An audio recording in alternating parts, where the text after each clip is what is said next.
Hi, everyone, and welcome.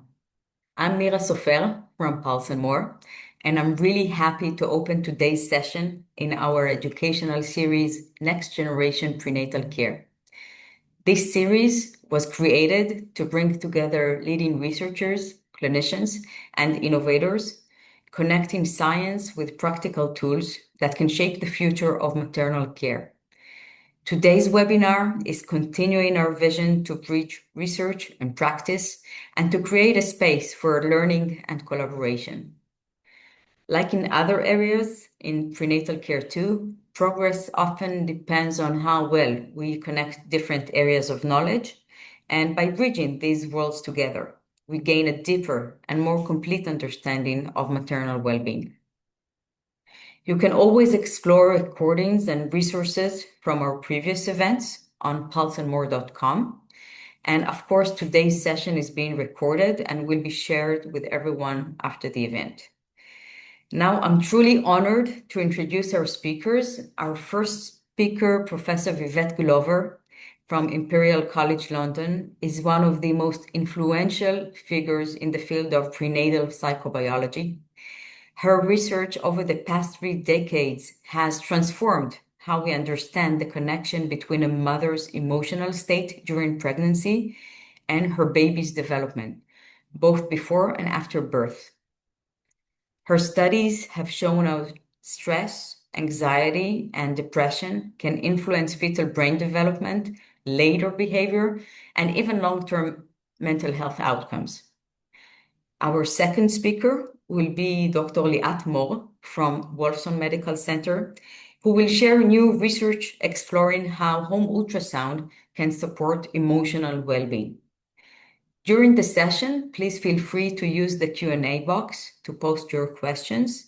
Our speakers and our team will do their best to answer as many as possible. Once answered, your questions will appear publicly so everyone can follow the discussion.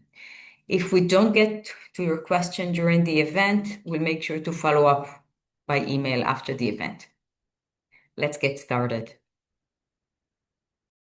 Hello, it's a pleasure to be with you today.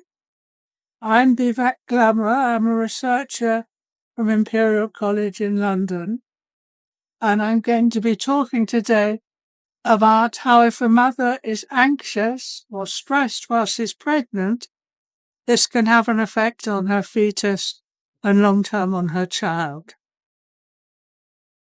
So this is the subject of the talk, that the mother's emotional state during pregnancy can have a long-lasting effect on her child. This is what's called fetal programming, that the environment in the womb during different sensitive periods for specific outcomes can alter the development of the fetus with a long-lasting effect on the child. It's not all over at birth. One shouldn't think that things are set in stone. The brain is still developing, and, for example, sensitive early mothering can help attachment and can counteract some of what happens in the womb. But we'll know that how we turn out depends on an interaction between our genes and our environment, and what we know now is that the environment starts in the womb, not at birth. It was thought before that what happens to the fetus affects the younger child, the older child, and even can last until the adult. And this is partly because the fetal brain is under construction. It's an amazing, complex organ, our brain, and it starts to be made in the womb. 250,000 neurons are made every minute, all through gestation, all through the period in the womb. 250,000. And in the early part of gestation, at the beginning of pregnancy, the neurons are moving to where they're going to end up. And then later on, the pathways start to be made. So in the beginning, they migrate, they then differentiate, and they then start to make pathways with synapses. And in fact, more pathways are made than we have later. the brain has what's called a use it or lose it function. As if a pathway is used, it becomes established. It's not used, it dies away.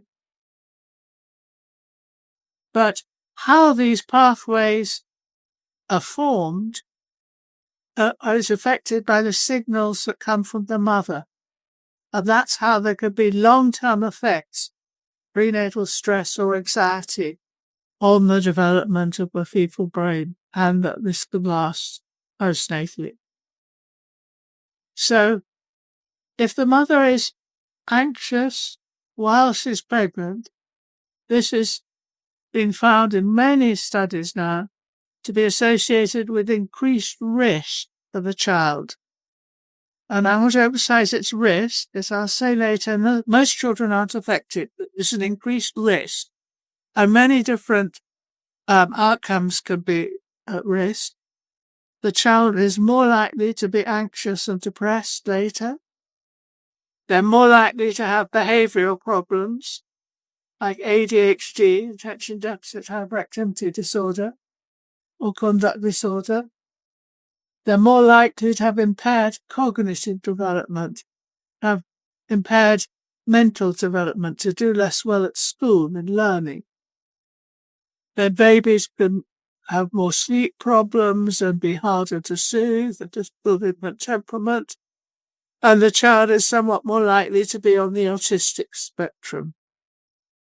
There's an increased risk of schizophrenia, but that's different from the rest. It's only if there's really extreme stress or anxiety in the first trimester.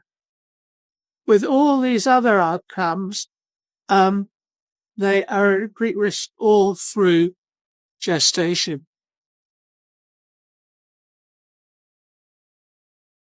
So, antenatal stress or anxiety is also being found to be associated with what's called an accelerated life history.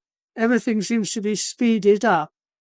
The baby is more likely to be born earlier. There's an increased risk of preterm delivery, and there's an early menarche in girls. Also been found a shorter telomere length. The telomeres are the bits at the end of the chromosome, and shorter telomere length has been associated with living less long. As we age, the lengths get slower, shorter. That hasn't been shown there's a shorter lifespan, but it's possible. And people have wondered whether all this is because there's an evolutionary reason, actually, for all these different outcomes. But here, it's to speed things up. If the mother is anxious, it might be because there's real stress, like that's something dangerous outside, and it helps to get the baby out quickly and mature quickly so they can reproduce. There are also physical outcomes have been found to be associated with an increase with if a mother is stressed or anxious while she's pregnant. There's an increased risk of mixed-handedness in the child, altered fingerprint pattern, and they don't matter, but we know they're formed in utero. Then there's an increased risk of asthma, altered immune function, and an altered pattern of the microbiome.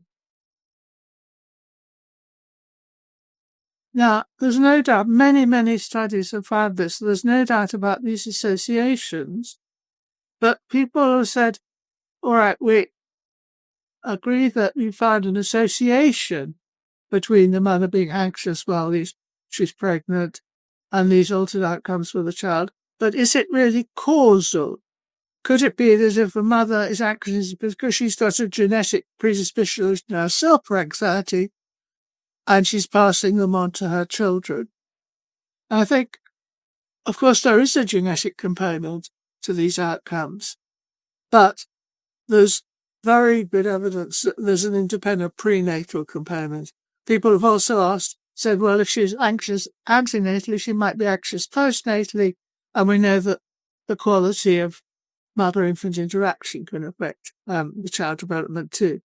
So I think there's very strong evidence that both genetics matter, postnatal care matter, there's also a prenatal causal component. The evidence comes from animal studies. Many animal studies now with all sorts of different species have shown that if you stress pregnant rat or monkey, and then you cross-foster the offspring to a mother that hasn't been stressed, anxious, there's altered neurodevelopment in the offspring. It's clearly this mechanism happens in animals. We know that if the mother is exposed to a natural disaster like a hurricane or an earthquake, her child is more likely to have these neurodevelopmental problems, and then that's not genetic. We've done large population studies which allow for all sorts of other factors, including postnatal maternal mood, and we're starting to understand the underlying mechanisms.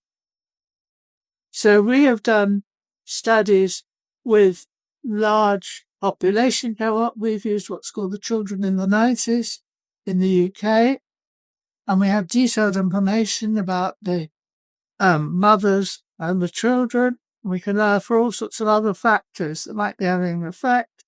So we have data on the maternal postnatal anxiety and depression, and the father's postnatal anxiety and also depression. And we always found the effects on the mother much larger than the father. If it was all genetic, they should be. We have data on the parenting and whether they're smoking or drinking, their IQ, their own levels of education, and their economic status. And what we found, if you look here, allowing for all these different outcomes, if the mother was in the top 15% for anxiety, compared to the bottom 85%, her child had a risk of a probable mental health disorder of about 12-13%. If she was in the bottom 85% for anxiety, it was about half, about 7%. That's at the age 13, and one sees the same trend right through childhood, and in fact, up into adulthood too. But what this shows you is that there's about a doubling of risk, and that's really important, because the doubling of risk is clinically, it matters, you have to do something about it, but most children aren't affected. Only about 12.5% are affected, even if the mother's in the top 15% of anxiety. So about nearly 90% aren't affected. So that's the real main message of all this, that if the mother is anxious while she's pregnant, the child has an increased risk of having various different mental health problems or other neurodevelopmental problems, but most children aren't affected. And the risks from the antenatal anxiety, and it's the same with depression, align for all the other factors I mentioned, about the same as the risk for postnatal, and they're additive. So antenatal matters, postnatal matters, and they're additive. This is the pattern if the mother isn't anxious pre or listening. So links are similar with antenatal anxiety at 18 weeks. They're similar with depression. But it's not just the first trimester. In the first trimester of pregnancy, the physical structure of the baby is being formed. So that, say, with thalidomide, where there was an effect on the formation of the arms and the legs, that's in the first trimester, because then that's what's happening. With fetal alcohol syndrome, with an altered pattern of the face, that this is affecting the first trimester because that's when the physical structure is being formed. But the brain is being formed all through gestation. So we're starting to understand a bit what the mechanism might be. The animal experiments have shown that the HPA axis makes corticosteroid in rats, cortisol in arsenal in primates, is a major mediator of these effects.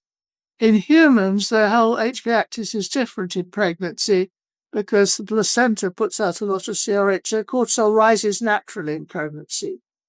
So we wondered whether the placenta might be altered. That had been shown in animal studies. This is the enzyme that breaks down cortisol. And in animal studies, it's been shown that this enzyme, 11-beta-HSD2, the placenta, is reduced, allowing more cortisol to pass from mother to child.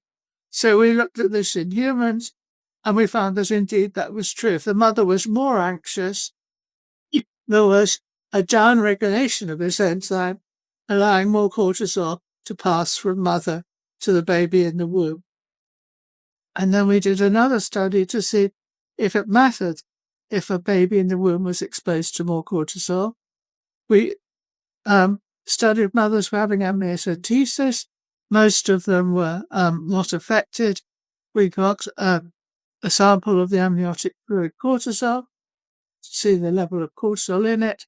Then we brought the children back when they were age 7 to have an MRI study. And what we found was there was definitely a relationship between the level of cortisol in the amniotic fluid, the amount of cortisol they were exposed to in the room, and the pattern in this functional MRI study in the brain. And the pattern was which is associated with increased anxiety, reduced attention, which are two of the major things we find altered in the child. And the pattern was actually similar to those observed in children with early maltreatment. So why are some children affected and not others? Why are they affected in different ways? We thought, and I think it is likely that this is due, at least in part, to a gene-environment interaction.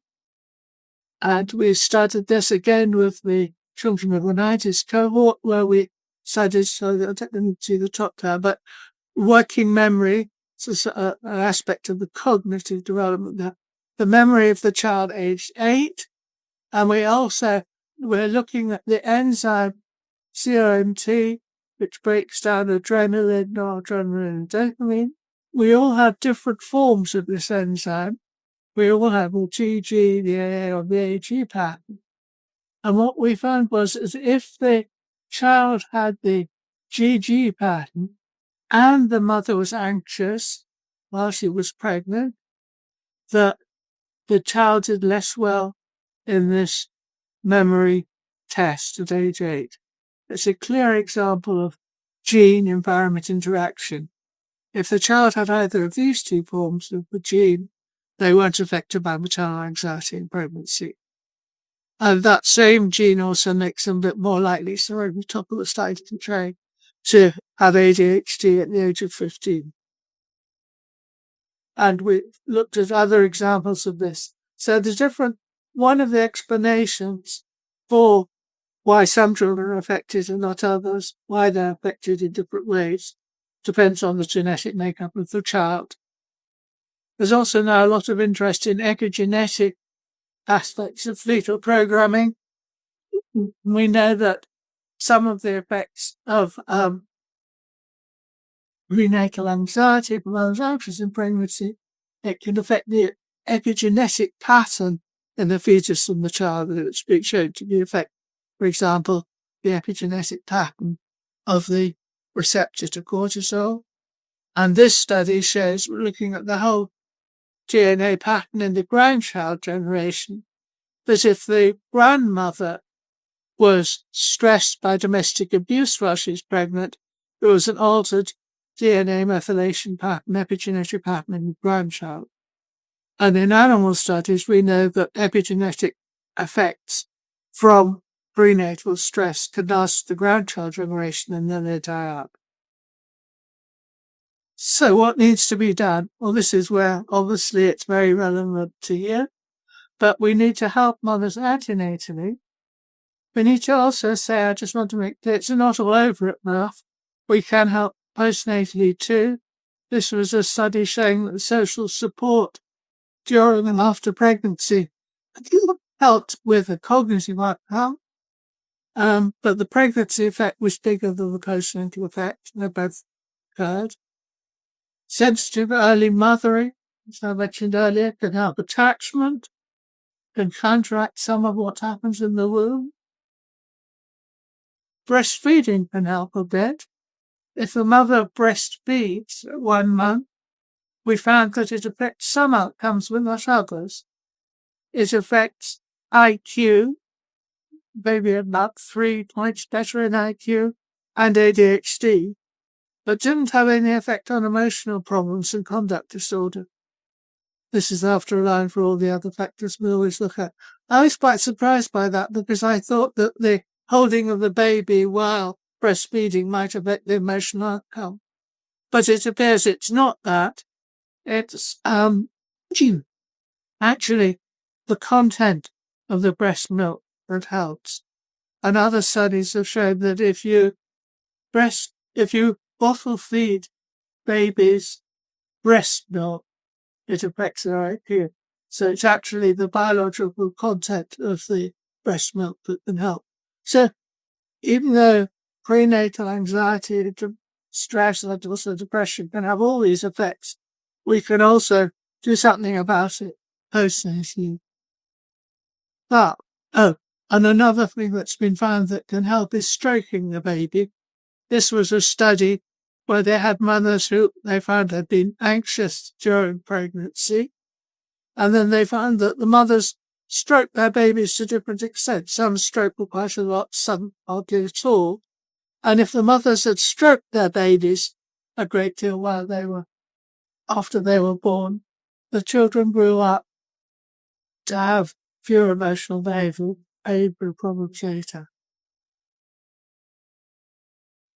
So to conclude, most children are not affected by prenatal anxiety, but it does increase the risk for neurodevelopmental and other problems in the child. If the mother is anxious while she's pregnancy, we find that she's in the top 15% in the all population. This doubles the risk of her child having a probable mental health disorder at the age of 13. It increases the risk for other problems, including cognitive problems. So even though most children aren't affected, it doubles the risk. It depends partly on the genetic makeup of the child, and it also depends on how the child is treated postnatally. But the overall message is that we must help during the pregnancy period to do all we can to reduce anxiety for the sake of both the mother and child. So that's the end of my talk. If you'd like to send me any questions later by email, I'll be very happy to answer them. Thank you.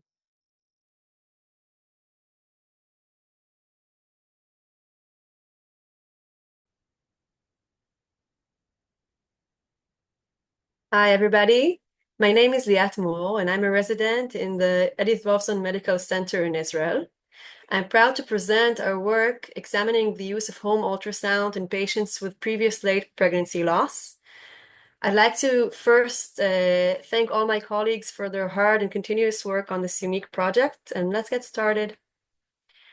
First, I'd like to, in terms of disclosures, to acknowledge our collaboration with the Pulsenmore company, which provided us with the ultrasound devices we used in this study and also granted us a grant for statistical support. However, it should be noted that they did not have any influence on the study design, nor did they have access to the data at any point or influence on the analysis or results. So, what is late pregnancy loss?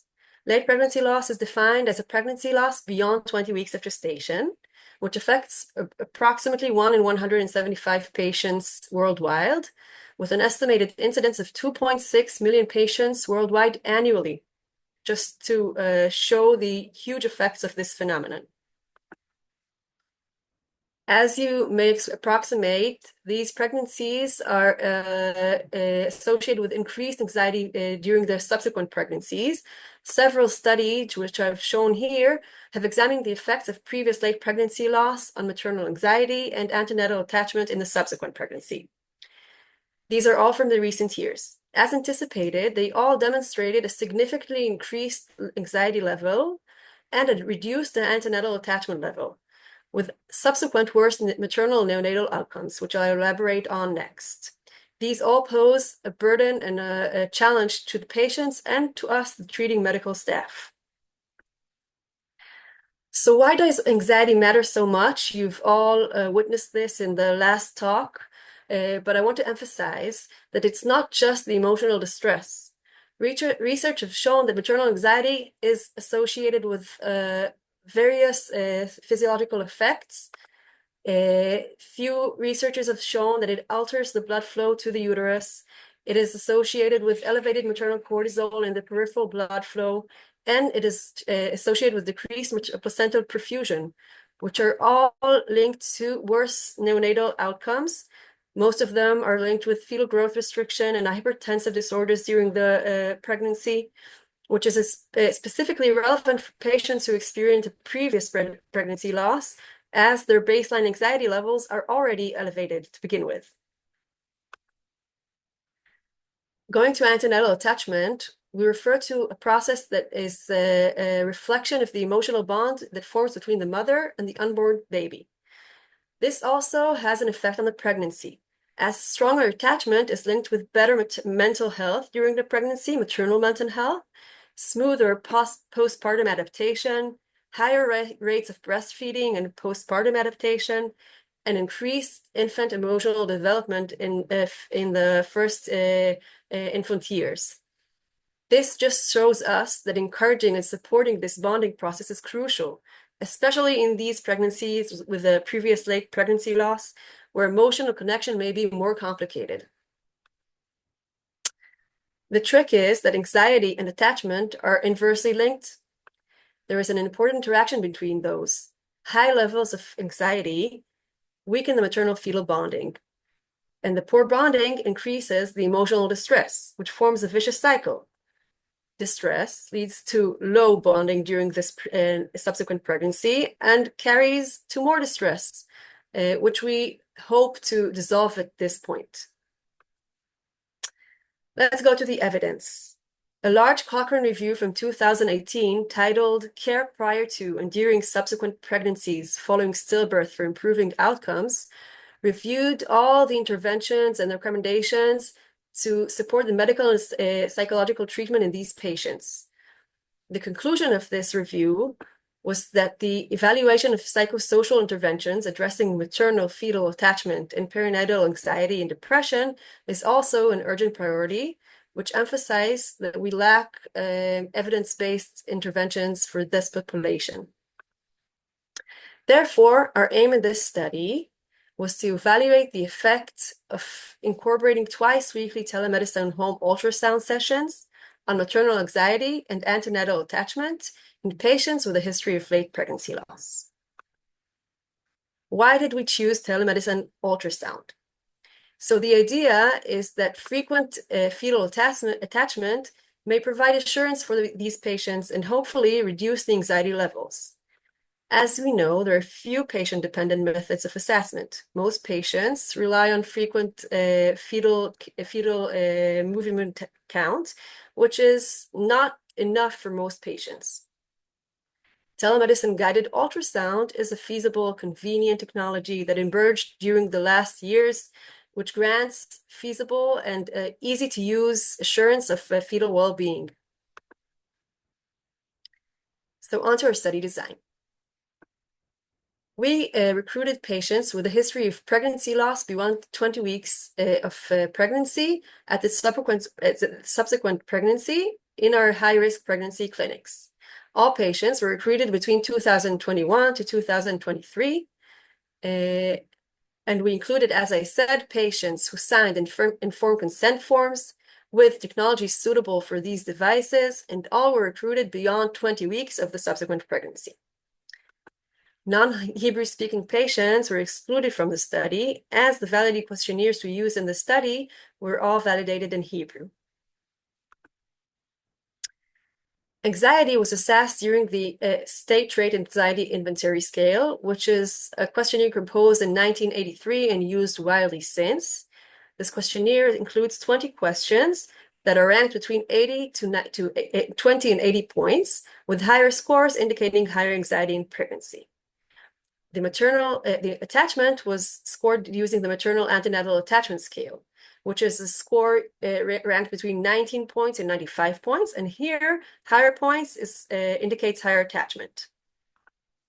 All participants filled the questionnaires at 3 time points during the study. At the beginning of the follow-up, before the ultrasound follow-up, approximately 24 weeks of gestation. At mid-follow-up, approximately 30 weeks. and at the end of the follow-up between 36 weeks and delivery. The primary outcome we selected was the anxiety score ranked by the stress trait and anxiety score at the end of the follow-up time around delivery. Based on previous studies, we assessed that the third trimester anxiety score in patients with a history of late pregnancy loss is approximately 46 points, I'm sorry. Therefore, we hypothesized that our intervention may reduce anxiety by approximately 8 points, 17% reduction, and granting an 80% power and a significant levels of 0.05, we required 50 patients for our study, 25 in each group. So for study protocol, following recruitment, patients were randomized evenly to the control versus the home ultrasound groups. Our study group received standard high-risk follow-up at our clinics with additional twice-weekly physician-guided home ultrasound, which assessed for basic fetal well-being. All this was through visualization of pulse, movement, and amniotic fluid volume. We did not perform fetal weight estimation with these devices, nor did we perform Doppler scans, although they're capable of some of these measurements. The control group received routine high-risk pregnancy follow-up in our clinics. We performed the follow-up, as I said before, from 24 weeks until delivery. Here you can see a quick example of how these devices are operated. When the clinician scheduled with the patient, they connected the device to her cell phone and was guided by an online physician who assessed the wanted measures. Notably, the patients did not have access to the scans until the physician was connected and started the session. This was to prevent misuse and to prevent undesired anxiety that may be if she operated the device herself. Any pathological scan was therefore recommended to go to the emergency delivery room. Sorry. And here are some live examples from our very own Dr. Kleiner, head of our delivery ward, performing these scans during a routine night shift. You can see how easy it is to operate and to get the information that we wanted. Okay, I'm glad to present our results. First, in terms of maternal demographics, though we did not account for this in our randomization technique, we did not see any significant differences between the groups in any parameter, including maternal age, gravidity, parity, gestational age at recruitment, use of assisted reproductive technology between the groups, maternal use of antidepressant therapy, and the week of previous pregnancy loss, which was around 28 to 29 weeks in both groups. On to pregnancy, labor, and neonatal outcomes. Here too, there were no significant differences between the groups regarding most parameters, including gestational age at delivery, which were all early term, rates of vaginal delivery, neonatal weight, neonatal ICU admission. But we did interestingly see a decrease in emergency department visits during the study period in the home ultrasound group compared to the control group, which required only 3 unscheduled emergency department visits during the period compared to nearly 5 in the control group. And on to our main questionnaire results, our main outcomes. I'm glad to present these results. Our primary outcome, which was the anxiety score at the end of the follow-up, was significantly reduced in the device group compared to the control group, which ranked 43 points versus 51 in the control group, significantly different. So was the maternal attachment in these groups. The control group ranked the attachment as 75 points compared to the device group, which was 79 groups, higher scores, significantly higher. And so was the change in attachment during the study period. We can see that compared to the control group that didn't show any significant rise in attachment, the device group showed a significant attachment to the pregnancy during the time period from a baseline of around 45 to baseline, approximately 5 points increase in anxiety in attachment scores. We then performed a multivariate analysis to control for potential confounders. These confounders included parity, gestational age at previous pregnancy loss, assisted reproductive technology, use of antidepressants. And here is the results of the multivariate analysis. Here too, we see that the use of home ultrasound in this population is associated with significantly decreased anxiety, with a remarkable 9.5 points reduction in the anxiety score after controlling for these confounders, and an increase in the attachment of a remarkable 4.5 points.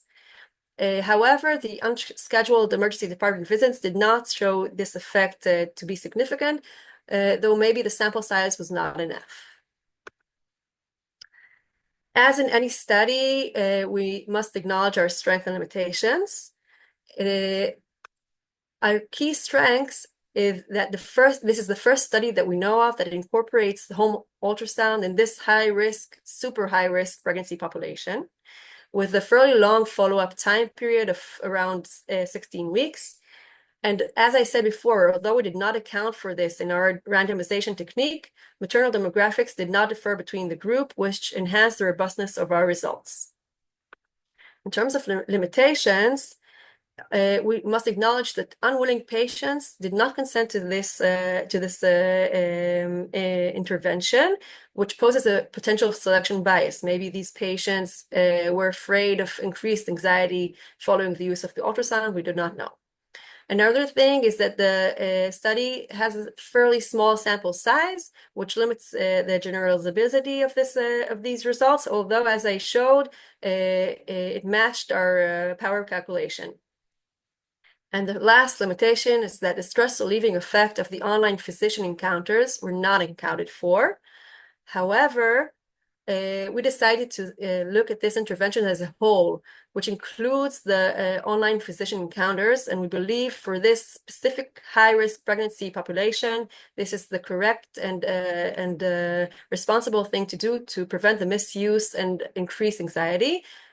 So therefore, we did not think that separating these interventions from the physician encounters, which were short and required only 5 minutes at the time, is a thing that we should do in this study.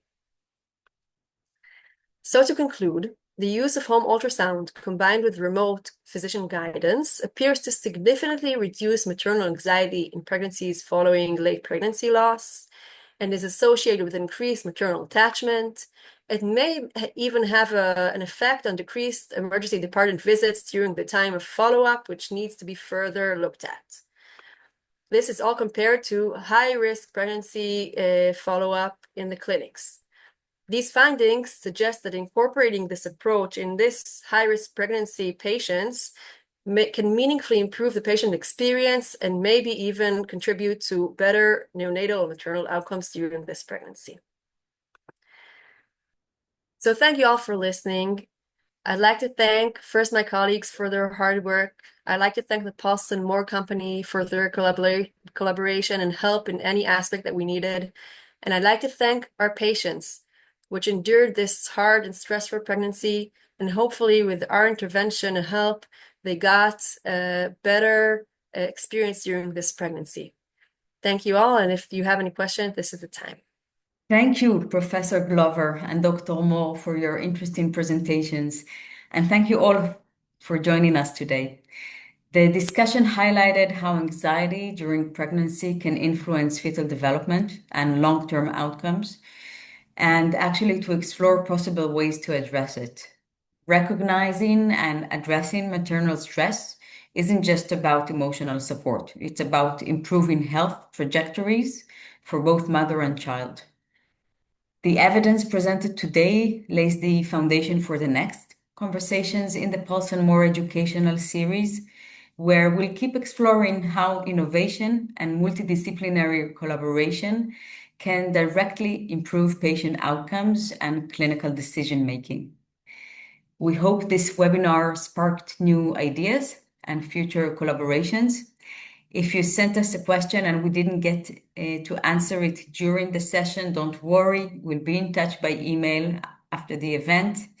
And of course, you're all invited to visit pulsenmore.com to watch previous webinars, access related resources, and stay informed about our upcoming events. Thank you again for being with us and wishing you all a wonderful evening. Goodbye.